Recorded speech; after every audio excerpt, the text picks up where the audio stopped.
Hello everyone, let's make शेव भाजी today. आज आपण ऑथेंटिक ढाबा स्टाईल शेव भाजी बनवणार आहोत. सो व्हेरी फर्स्ट इथे तेल मी 2 चम्मच टाकून त्याच्यामध्ये 1 मोठा चम्मच जिरे टाकलेले आहे. जिरे थोडे लाल झाले की एकदम बारीक कापलेला कांदा ॲड करायचा आहे. त्यानंतर इथे आपण आलं, लसूण आणि मिरचीचा ठेचा ॲड करणार आहोत. एकदम बारीक करू नका, थोडासा म्हणजे लागेल एवढं ठेवा.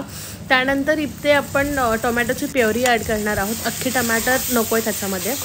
ते छान असं मिक्स करून झालं की त्याला जी टेस्ट आहे ती बॅलन्स करण्यासाठी थोडी शुगर आपण इथे टाकली आहे. थोडीसं हळद, मीठ, घरचा लाल तिखट मसाला, जिरे पावडर, धने पावडर आणि थोडासा कांदा लसूण मसाला आपण इथे ॲड केलेला आहे.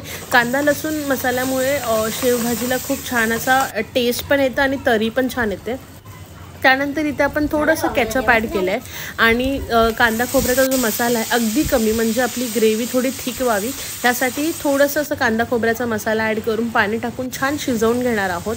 त्यानंतर थोडी कोथिंबीर घालणार आहोत आणि त्याच्यावरती तुमच्याकडे जर घरातली साय असेल तर ती घाला, अदरवाईज फ्रेश क्रीम घातली तरी चालेल. फ्रेश क्रीम घातल्यानंतर छान मिक्स करून घ्या आणि तुम्हाला हवं तेवढं पाणी घालून ग्रेव्ही रेडी करा. त्याची छान ग्रेव्ही शिजू द्या. ग्रेव्ही शिजली की त्याच्यामध्ये तुमच्याकडे जो फरसाण अवेलेबल असेल तो फरसाण तुम्ही घाला आणि आपली अशी शेवभाजी छान सुंदर रेडी झालेली आहे. याची चव फारच छान होती. मी तर सांगेन नक्की तुम्ही ट्राय करून बघा आणि मला नक्की सांगा रेसिपी कशी झाली होती. Thank you so much.